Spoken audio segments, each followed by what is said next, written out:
Nakiisang iba't ibang ahensya ng pamahalaan kabilang ang Philippine National Police, Philippine Coast Guard, Armed Forces of the Philippines, mga lokal na pamahalaan, paaralan, civil society groups at pribadong sektor sa pagdiriwang ng International Coastal Cleanup 2025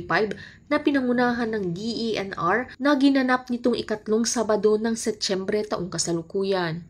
Layunin ng taunang aktibidad na linisin ang mga baybayin, ilog at dalampasigan bilang tugon sa lumalalang problema ng marine litter. Ayon sa tala, mahigit 81,000 volunteers ang lumahok noong nakaraang taon at nakalikom ng higit 391,000 bag na basura sa loob lamang ng isang araw, patunay ng sama-samang pagkilos ng mga Pilipino para sa kalikasan. Binigyang diin ng pamahalaan na ang ICC ay hindi lamang simpleng paglilinis kundi bahagi ng mas malawak na kampanya laban sa polusyon sa dagat at pagbabago ng klima, kasabay ng pagpapatupad ng mga batas tulad ng RA 9003 o Ecological Solid Waste Management Act at RA 11898 o Extended Producer Responsibility Act at ng National Plan of Action for Marine Litter na naglalayong makamit ang zero waste to Philippine waters by 2040. Pinatitibay ng partisipasyon ng PNP, PCG at iba pang katuwang na ahensya ang seguridad at kaayusan ng aktibidad kasabay ng pagpapalaganap ng disiplina at tamang pamamahala sa basura. Dagdag pa rito, hinihikayat ang publiko na gawing panghabang buhay na gawain ang pangangalaga sa kapaligiran hindi lamang tuwing ICC Day.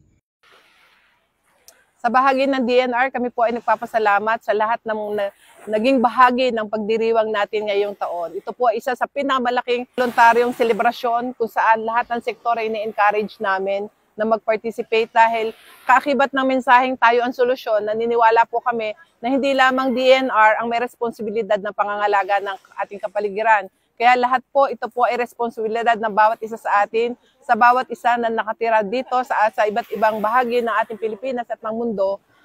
Ito po ay dapat ginagawa natin dahil yung simple pong pamumulot ng basura, hindi lamang po ito simpleng pagtugon o paglilinis ng kapaligiran, kundi ito po ay nagpapakita din na bawat isa sa atin ay responsibilidad po natin na magtulong-tulong at maging bahagi ng lahat ng activities na makakabuti para magkaroon ng malinis at maayos na kapaligiran para sa ating mga anak, sa magiging anak ng ating anak at para sa future ng mga kabataan. So sa amin po sa DNR, marami pong salamat sa PNP, sa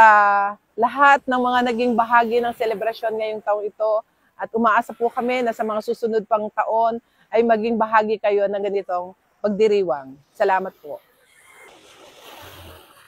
Mula dito sa Barangay Lazareto, Calapan City, Oriental, Mindoro, ako ang inyong PNN correspondent, Patrolwoman Christine Lorenzo, alagad ng batas, tagataguyod ng Balitang Pulis.